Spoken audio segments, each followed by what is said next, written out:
You ever get those ridiculous social media scams where people pretend to be somebody you're friends with and tell you you can make a lot of money? I know I do. It's why I'm very excited to partner with today's sponsor, Aura. Aura is an easy-to-use app that essentially packages a bunch of services to stay safe online all in one. Aura protects you from scammers and hackers. They scan the web for all sorts of data leaks and alert you as soon as they find anything. Aura is like the offensive line for a quarterback, consistently offering you protection from suspicious and malicious activity. They have a VPN built in that keeps your browsing history and personal information safe and encrypted. They'll even alert you if someone's trying to open up a credit card or a loan in your name. Did I mention they protect all your devices from viruses, malware, spyware, and any other things so the bad guys can't break in? Aura can even manage what your kids do on their devices. You can set limits and restrict them from specific apps. They have a password manager as well, so you don't have to rely on an outdated Rolodex or that sticky note that's been on your desk forever. There are apps that do all of these things, but there isn't one that tackles everything the way Aura does, which is why I say Aura is a 5-man offensive line and you're the quarterback. So head on over to aura.com/JKB. You can find it in the description and start your free trial today. It's wicked hard for any athlete to come back from an Achilles tear. Isaiah Thomas, NBA Hall of Famer, he ruptured his Achilles in 1994 and he wasn't able to make the comeback. Kobe Bryant, the late great legend, suffered an Achilles tear, which honestly kind of sped up his retirement. Before that, was he really on the verge of retiring? I wouldn't say so. You look at other non-NFL names: Wesley Matthews, DeMarcus Cousins, Mario Chalmers, Anderson Varejao, Chauncey Billups, and Brandon Jennings, whose careers were quite honestly never the same, as sad as that is to say. Kevin Durant is really the only true outlier, I would say, of all the group that tore his Achilles and was able to come back and pretty much be the same player. So what is the deal here? What am I getting at? Well, 30 to 40% of NFL players who tear their Achilles never come back to play again. You've heard me say that a lot on this channel, but it's true. And it's something that needs to be said. But the running back position, very rarely do players come back from. And let's be honest here. When your cap is already decided at age 30, it makes it even worse.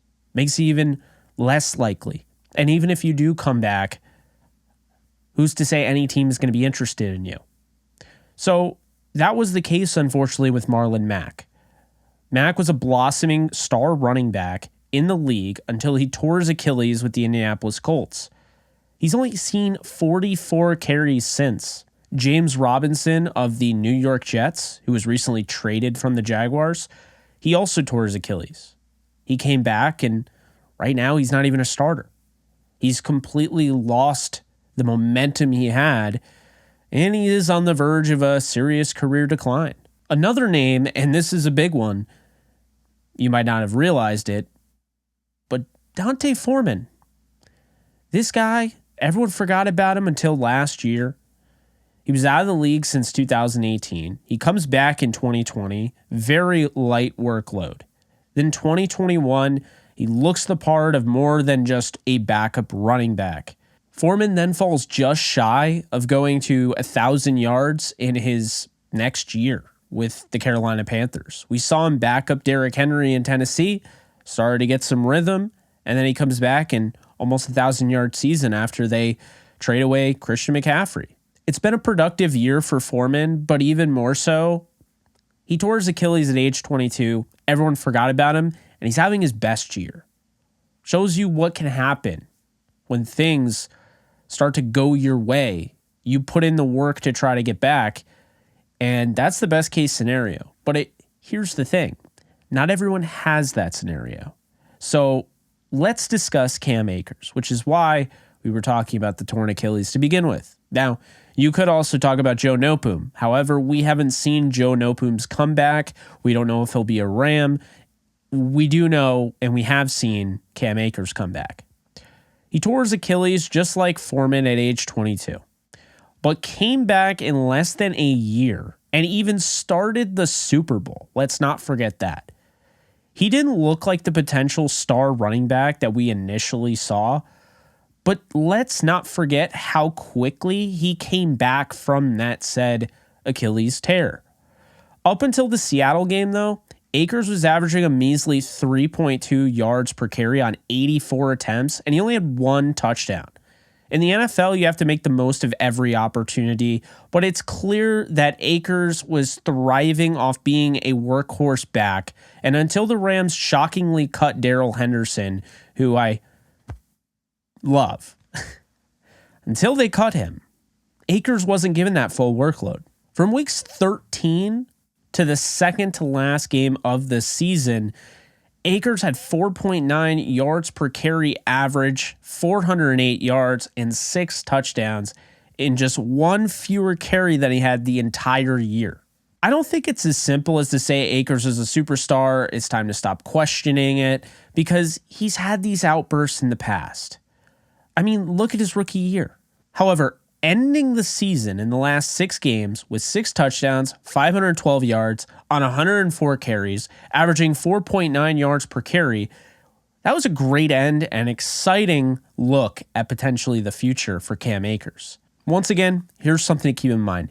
Akers came back quicker from this torn Achilles than any of the other athletes I mentioned, whether it was an NFL running back that I mentioned or it was the NBA players. He is the fastest to come back from an Achilles that I honestly can think of. I don't think anybody's come back as fast as he has. He took a bit to get going this year and honestly kind of looked very similar to James Robinson, who teased a little bit of a return, but then fell off really quickly when he was traded to the New York Jets. Akers has sadly already surpassed the previous example with Marlon Mack, because Mack has only had 44 carries since tearing his Achilles.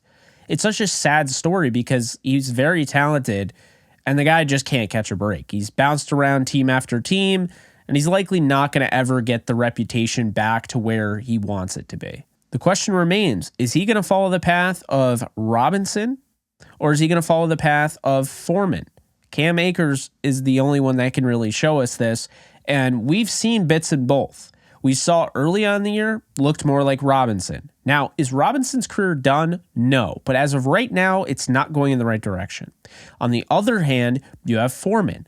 Dante Foreman, who has been through all sorts of injuries, and then he had the Achilles tear, was able to come back after basically an entire year away from football, almost 2 years.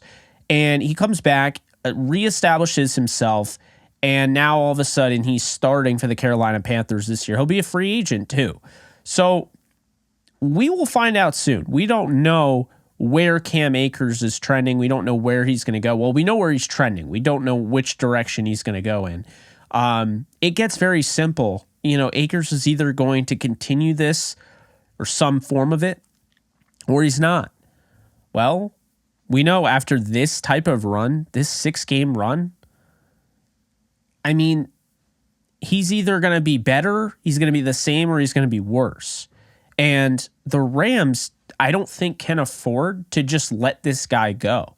And they don't have to, because they're not going to get much for him via trade. I can't imagine.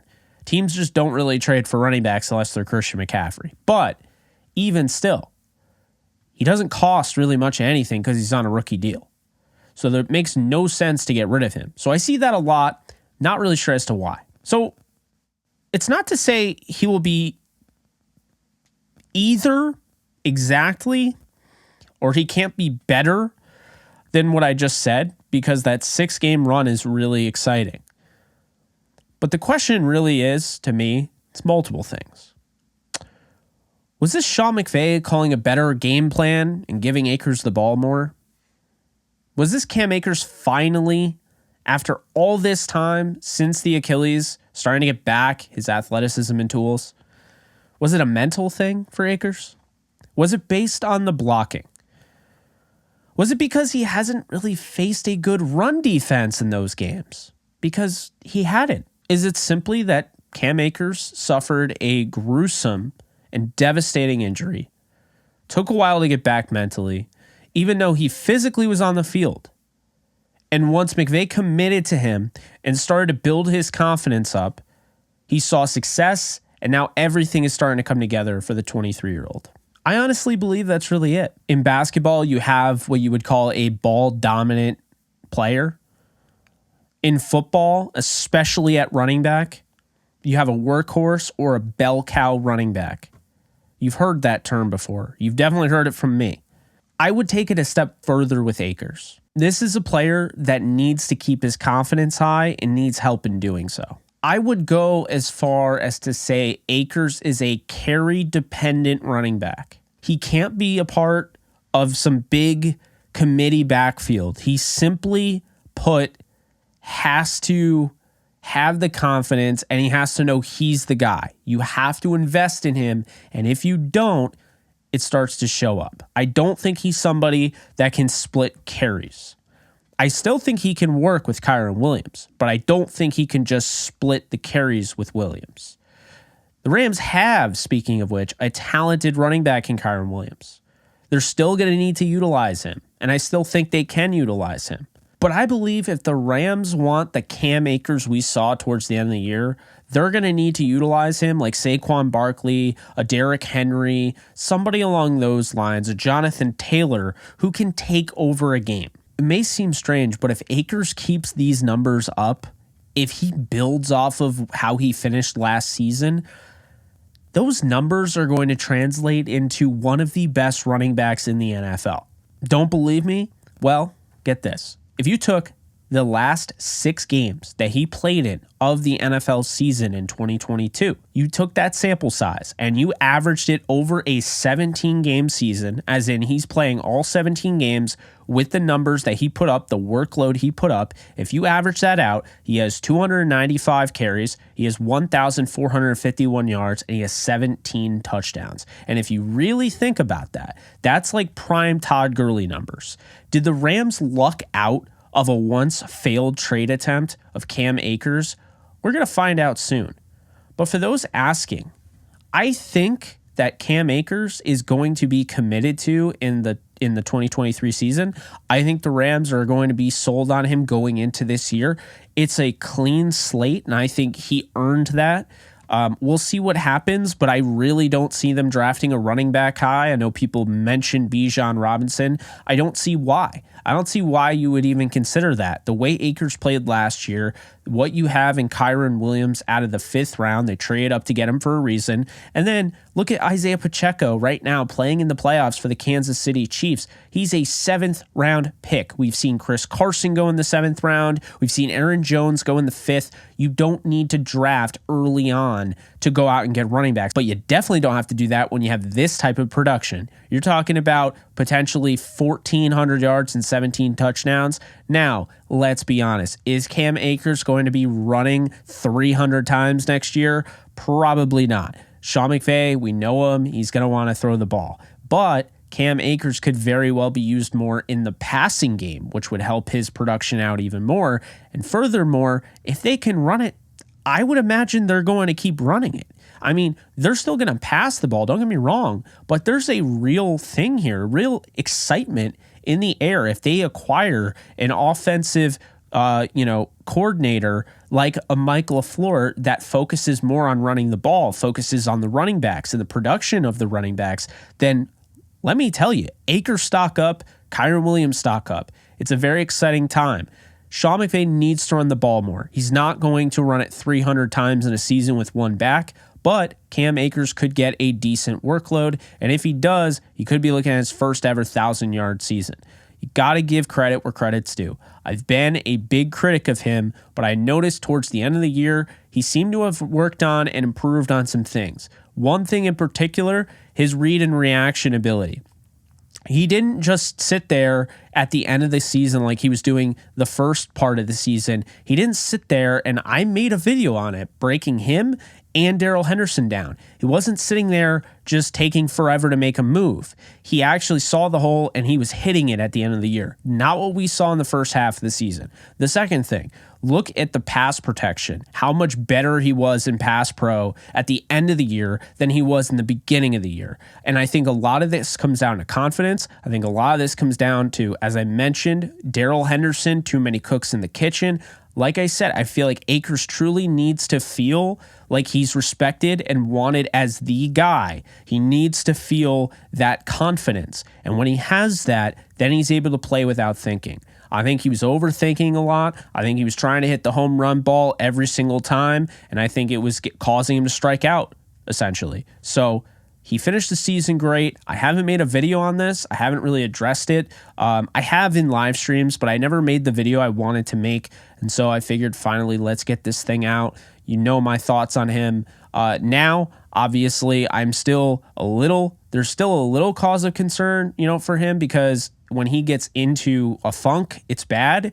It's just like, during the MLB season, when your favorite player who hits 50 home runs in a season gets in that really bad slump where he's 0 for 31 and then he's 0 for 60 or whatever crazy thing he's in, that's something that exists. Slumps exist. And so I think, the more and more you continue to buy into Akers, as long as he stays healthy, as long as you build up the offensive line this offseason, as long as you stay healthy on the offensive line, then I think Akers is going to be back to what he was doing last year, towards the end of the year. Not really the first half, but the second half. And if he's not, then he's not. And they'll obviously cross that bridge when they cross it. But they're not going to make any rash decisions based on really nothing. I mean, he finished the year strong. You're not going to turn that around and then be like, yep, even though we got rid of Darrell Henderson, he was a free agent anyway. Even though, Kyron Williams is a fifth rounder who we didn't really give a ton of reps to towards the end of the year like we should have, we're now going to just up and get rid of Cam Akers because he might go back and revert to how he was earlier in the year. I don't see it. I think they're going to be very excited for him. I think Sean McVay is very excited for him. I think they're going to watch the tape at the end of the year in the offseason. They're going to have the internal discussion, and they're going to come to the conclusion that, yes, Cam Akers is our guy. He's going to be our running back. He's not going to be the focal point of the offense, and he knows that because this is not a run-first offense, but he is going to be utilized more in the passing game. He's going to be utilized more in pass pro. We're going to give him more opportunities to show what he can do, not just bring in a Malcolm Brown, but truly let him figure that, those things out. And he's going to grow, and we're going to develop him. And he's a restricted free agent in 2024 because of what Jordan Rodriguez pointed out, how, when the Rams added him to the roster towards the end of that year where he tore his Achilles, since he got the last 3 games or 4 games for the pension credit, that also allowed him to have, instead of unrestricted free agency in 2024, he will be a restricted free agent. So it does work out for the Rams in that favor. But that is what I have for you guys. I think at the end of the day, the Rams roll with Cam Akers. You can take running back off the needs list. You can take top, 3, 4, 5 rounds. Maybe they draft a running back in the 5th, but they're not drafting a running back in the first 4. We obviously know they're not in the first round, but they're not in the 2nd. I can't see it in the 3rd. The 4th, they don't have a pick because they trade away one for a running back that's not currently on the roster. No comment. And, 5th, 6th, 7th, like I've already said, Aaron Jones, Isaiah Pacheco, Chris Carson, the list goes on. There's so many guys late in the draft. If you can get them late in the draft. You don't need to draft a running back super high. And there's a living, breathing proof of that with Isaiah Pacheco this Sunday taking on the Cincinnati Bengals to go to the Super Bowl. And he is the starting running back for the Chiefs. So that's all I got for you. Appreciate you. Be sure to like, subscribe, comment. And I'm Jake. This is it. Later, folks. You ever get those ridiculous social media scams where people pretend to be somebody you're friends with and tell you can make a lot of money? I know I do. It's why I'm very excited to partner with today's sponsor, Aura. Aura is an easy-to-use app that essentially packages a bunch of services to stay safe online all in one. Aura protects you from scammers and hackers. They scan the web for all sorts of data leaks and alert you as soon as they find anything. Aura is like the offensive line for a quarterback, consistently offering you protection from suspicious and malicious activity. They have a VPN built in that keeps your browsing history and personal information safe and encrypted. They'll even alert you if someone's trying to open up a credit card or a loan in your name. Did I mention they protect all your devices from viruses, malware, spyware, and any other thing so the bad guys can't break in? Aura can even manage what your kids do on their devices. You can set limits and restrict them from specific apps. They have a password manager as well, so you don't have to rely on an outdated Rolodex or that sticky note that's been on your desk forever. There are apps that do all of these things, but there isn't one that tackles everything the way Aura does, which is why I say Aura is a 5-man offensive line and you're the quarterback. So head on over to aura.com/JKB. You can find it in the description and start your free trial today.